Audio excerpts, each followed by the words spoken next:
Hello Internet, thank you for clicking on my video and hopefully watching it. I realize you have an abundance of options, so I appreciate your attention.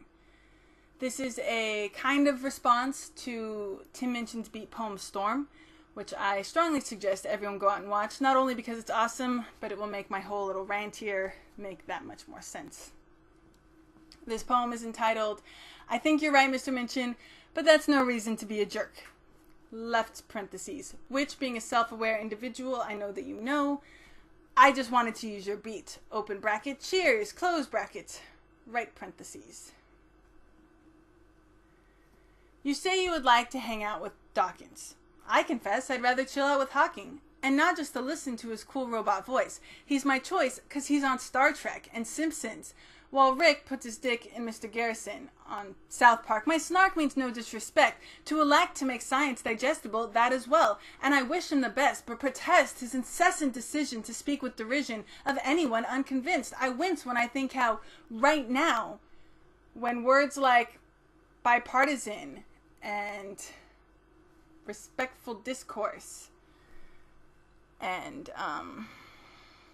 civility meet such scornful laugh, a little humility, empathy, emphatically, grammatically advances your chances to be heard. Observe how the words you use to make plain, to make rain, not an act of sated spirits, I hear it, but a beautiful natural process, a dance to enhance the lives of all plants, and the bugs and the worms that make the world turn. It's amazing how humidity and condensation precipitates precipitation, and the sun, no autumn or almond or raw needed to supply the, and sir, just nuclear forces more epic and vast than all Peter Jackson movies made in the past put together. The weather, the fuel and the fire that makes buildings higher needs no nymphs and no dryads to justify, rectify, or wonderfy all that nature is and science makes be. It is we who must take responsibility, and all of this makes sense to me.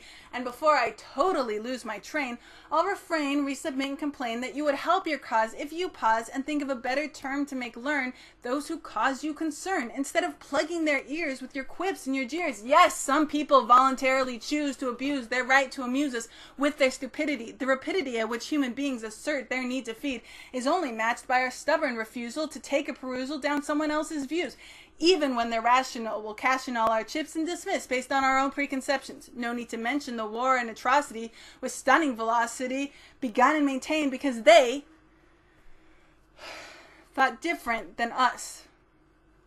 And no, not all thoughts are created equal, but people are people, and it wouldn't cost much to be a touch more sensitive to their mindset. Just reset and remember, to deny all possibility is almost as silly as blindly accepting God you don't believe in for friend, rendering your vitriolic animosity to borderline hypocrisy. And losing the high ground, I found, makes it hard to bring people up to your level. Science is brilliant and beautiful, commendable, because all ideas are expendable, mendable, ready to send us all to sea and to space, teach us to ignore race, gives us a virtual place to play and create, not to parade, but what I mean, it seems, maybe just in my dreams, that you are perceived, I believe, as committing, ignorance permitting, dogmatic certainty. No doubt you'll complain I'm to blame, and I sympathize with your angst. And again, thanks with making popular current theory, the zeitgeist. It's quite nice to think that researchers and scientists don't stay in the ivory keep. I just seek to understand, if I can, if you know, if you think that maybe, just maybe, you're part of the problem? To close this linchpin, Mr. Minchin, who due to pronoun eccentricities probably sees all this, thinking I was referring to you, you here meaning the funny man with the hair that's all there, and the guy liner who's a timer much better than me, as you've seen by several degrees. I would rather go nerd, be absurd, or just have a word with Dr. Hawking. Not mocking your admiration. My consternation is that until he stops being such a polarizing force, of course I assume to make room for more books because evil looks pay for meals along with signing deals. With Dr. Dawkins, I'll just have to pass. 'Cause being brilliant is not the same, nor literary acclaim as being, well, a jackass. Thank you.